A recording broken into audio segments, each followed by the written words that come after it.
you have to document how much time you spent, and then it has to exclude certain things we'll talk about. So procedures that you do like an intubation, the time you spent intubating the patient, or the time you spent doing CPR on the patient is excluded from that. Those are all separately billable codes. So time encompasses all which was spent by a physician engaged in work directly related to the individual patient care, whether the time was spent at the bedside or elsewhere. So you don't have to be at the bedside. You could be on the computer, looking at lab results and now other things. You can be talking to family members, talking to EMS. All that time, in theory, counts up for care. Years ago, there used to be little check boxes on certain notes where you would say, 5 minutes for this, 3 minutes for this, 2 minutes for that. And that's how you would get up to your first 30 minutes so you can bill. And the time doesn't have to be continuous. So you can spend 15 minutes, walk away, then come back later, spend another 15 minutes, and you can meet the requirements.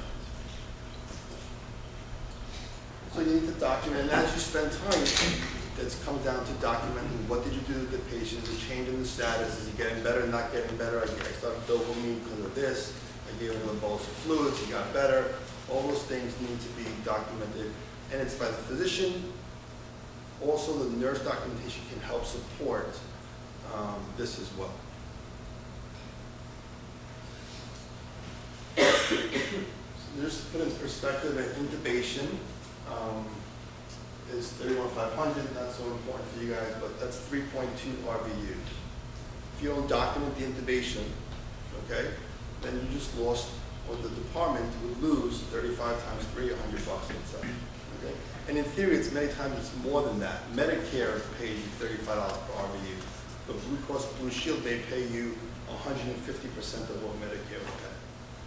Or Metro Plus may pay you 50% of what Medicare pays. Okay?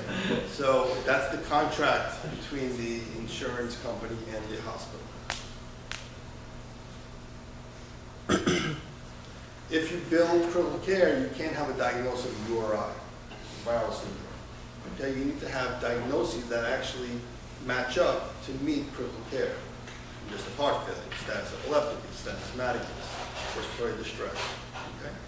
So when you click on the diagnosis, it's very important. I know we use some of these cases and they have URI and the patient got intubated, central line, the whole 9 yards, and URI, and meanwhile he's septic.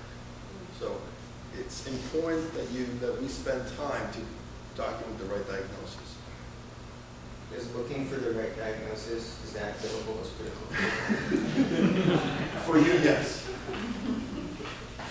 Is there a difference for our diagnosis of respiratory failure versus status asthmaticus? Respiratory failure would be more of a critical care diagnosis than status asthmaticus. Acute respiratory distress, like you can have two ICD-10 codes. Right. So that's the way I would do it. But sometimes, like, if you're not sure, you're not in pediatrics, like our older, if the patient just does not maintain their airway, do you get paid more? No, you get paid by the CPT code, not by the diagnosis. But the diagnosis in the ED side, on the inpatient side, it's a completely different way. On the inpatient side, you may get paid by what's called a DRG, which is based off the diagnosis. Okay. What if you write in your medical decision making, like your actual diagnoses being multiple, but you don't list all of them in ICD-10? It all depends on how good your coders are. And you should list it at the end, because that's what the real diagnosis is. You know what I mean? That's what should be being transmitted over to the insurance company. With T-System, with Epic, you're going to click on a diagnosis, and that usually should populate the diagnosis code portion of that bill that gets dropped. Great questions. So we do lots of procedures, and I'm assuming you see many of these. So we're going to talk about one of the most common ones, which is lac repair. There's 40 different CPT codes, okay? And you can just write lac repair, or you can write lac repair of this, and go over exactly what you need to document, okay? So it's based off the type of closure, the type of repair, the length, and the location. If If you only use steri strips, you cannot bill for a laceration repair. But if you put Durabond, okay, or you put one staple, you just made it a laceration repair. Okay? Simple is just superficial, single layer. Intermediate, one or more deep layers. There may be some extensive debridement, but not much. And then complex is when you have multi-layer. We do many complicated, complex sutures, and we should document that we put deeps, okay? And how many deeps you put, so that you can get credit for it. So a single layer on the face gives you 2.7 RVUs, a multiple layer on the face, or somewhere else, let's say, basically a 62% increase in the number of RVUs. And all you would need is a single deep suture One to. single deep. If anybody works in the urgent care business, and these plastic surgeons come in like they're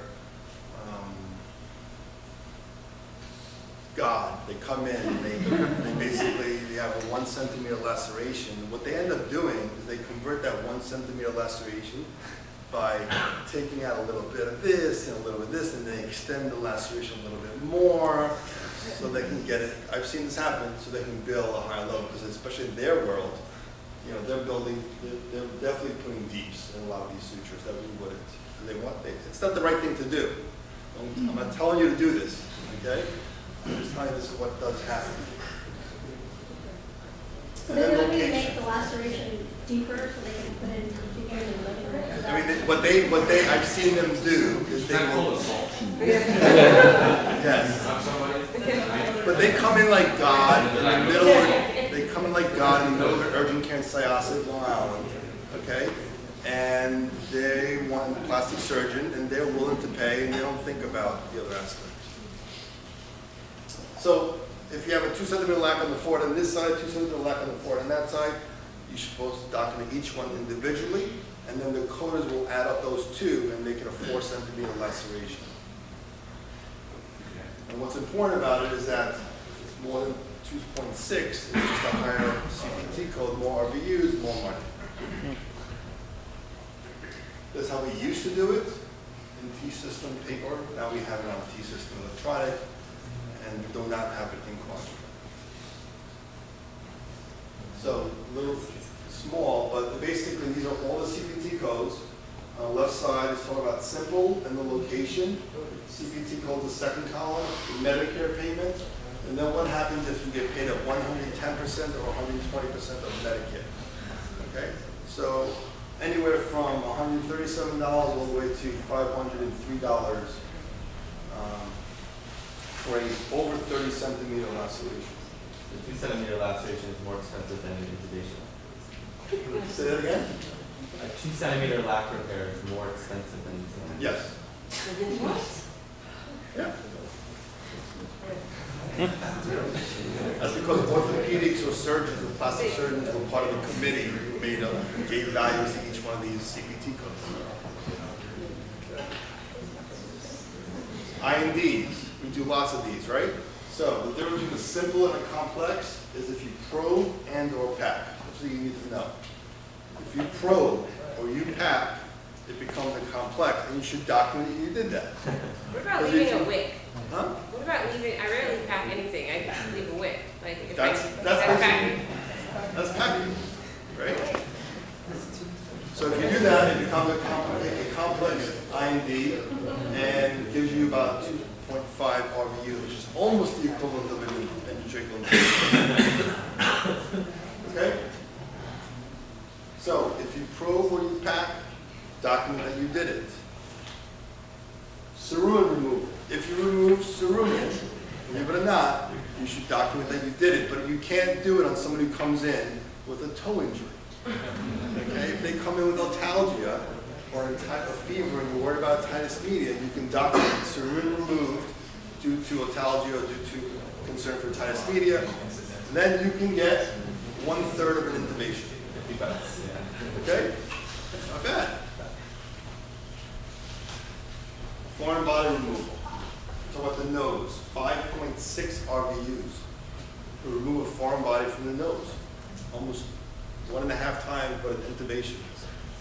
Okay? It makes no sense, but that's what it is. Okay? It all depends on who's sitting in the room when they make these decisions. Okay? It's a whole bunch of otolaryngologists that year. Not ER physicians. Burn care. So every time you take care of a burn, even a sunburn, okay? And you say, you know, yeah, a little sunburn, I'm going to put some bacitracin on it. You just build burn care. Okay? They come in with a burn on their hand or their arm, and you put Silvadene on, you can probably get a 2-0 on that. Okay? 16020 more RVUs. Then every time they come back, every 2-3 days, you can bill another burn care CPT code. Okay? Also billed for a whole bunch more, which we didn't talk about, sedations. So everything it gets billed every 15 minutes. Okay, in 15-minute increments after I did the first 30. Splinting, fracture care. You put a volar splint on, you can bill it as a volar splint. Okay? Now that's different than fracture care. Okay? Fracture care is where actually you are doing almost complete therapy. So you're reducing it and casting it versus just splinting it. And then they go see orthopedics the next day, and then they get fracture care the next day. Depending on where you practice, you will find that orthopedic surgeons don't want you to put cast in your ED because they want to cast it the next day and bill for fracture care. If you have a clavicle fracture and you see that patient in ED and you just give them a sling, okay, you could, in theory, bill clavicle fracture care.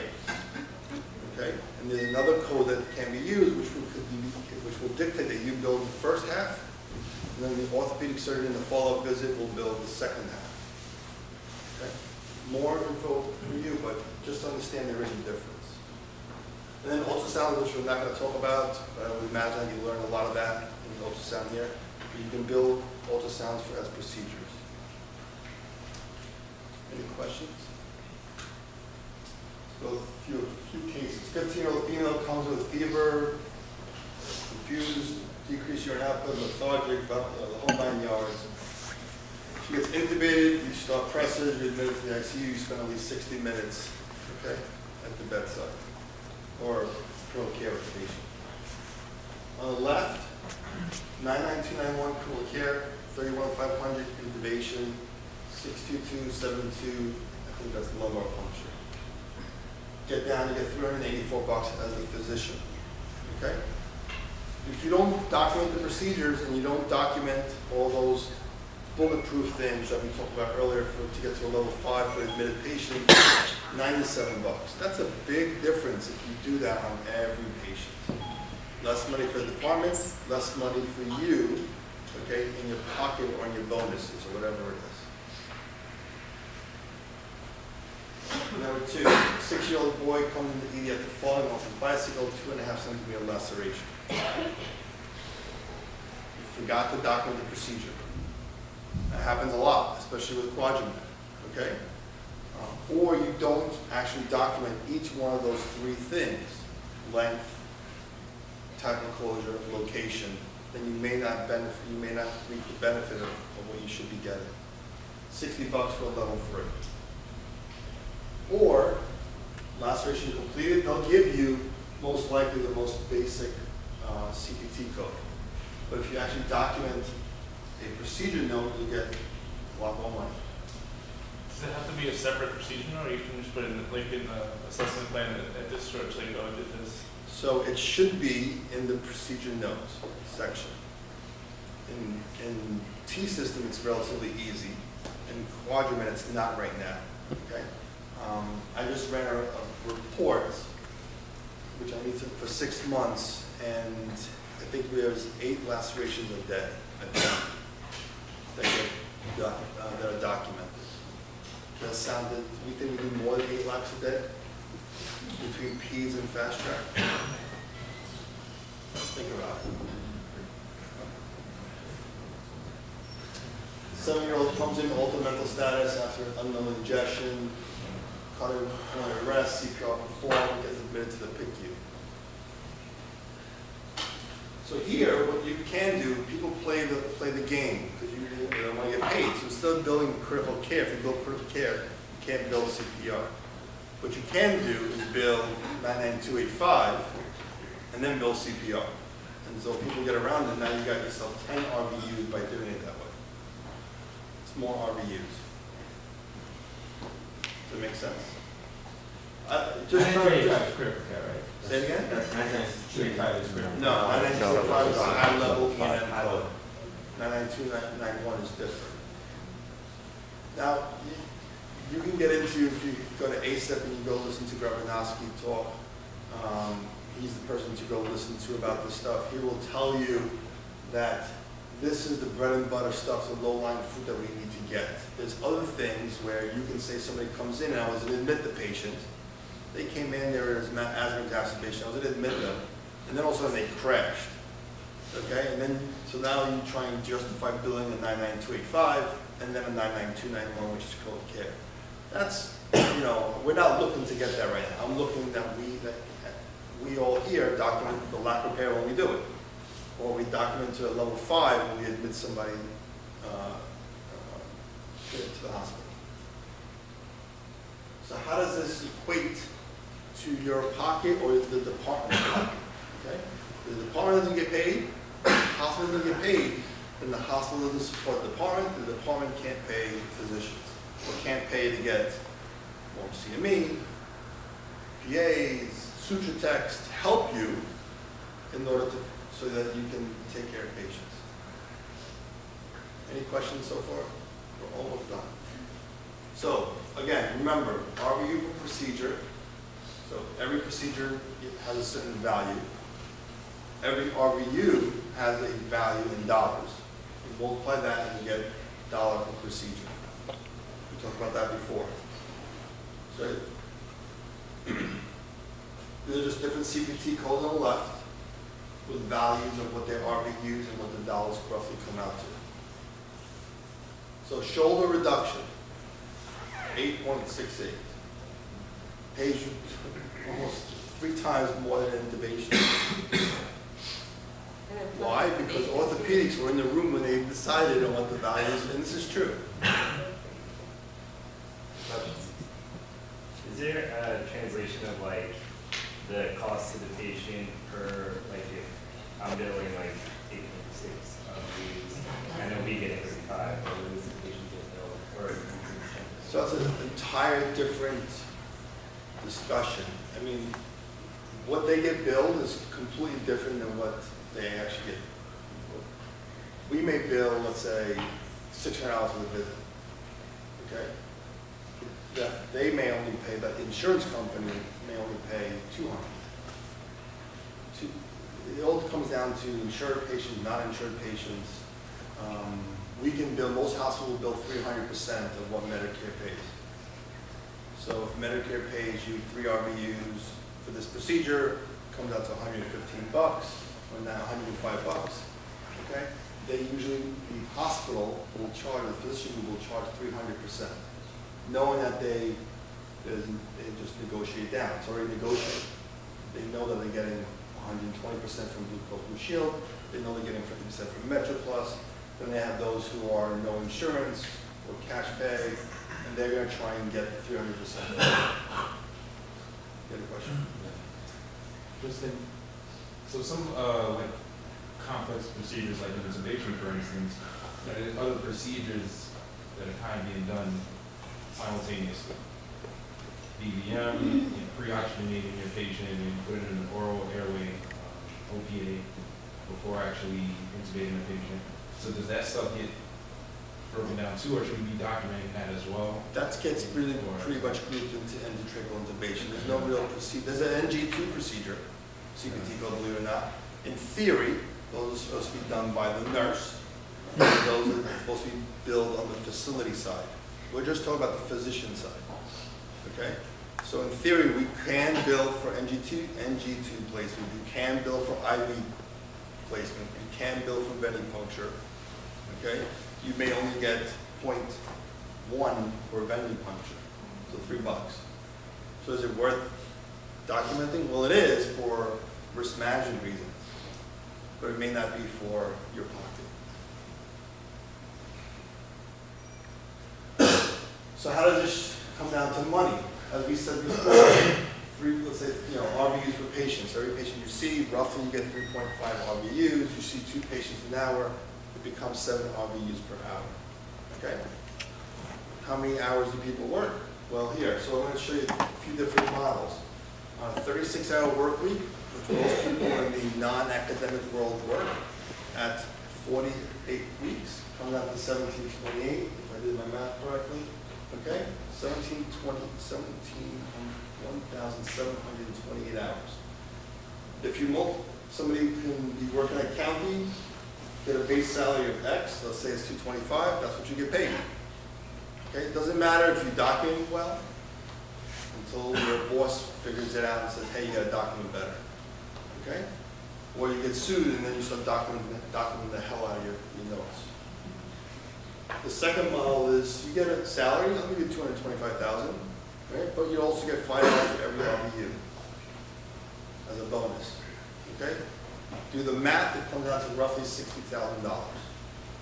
If you're a 7 RVU per hour doc. If you have 5 RVU per hour doc, because you don't hit the rack as well, you don't document well then you just got yourself 43. Going to model 3 is somewhere if you go to New Jersey and you take a job where they call it eat what you kill, or whatever you want to use, whatever terminology you want to use, eat what you kill, $25 an RVU. You get paid no base salary, but you get $25 every RVU. So those people are hitting the rack. Those people don't want more docs.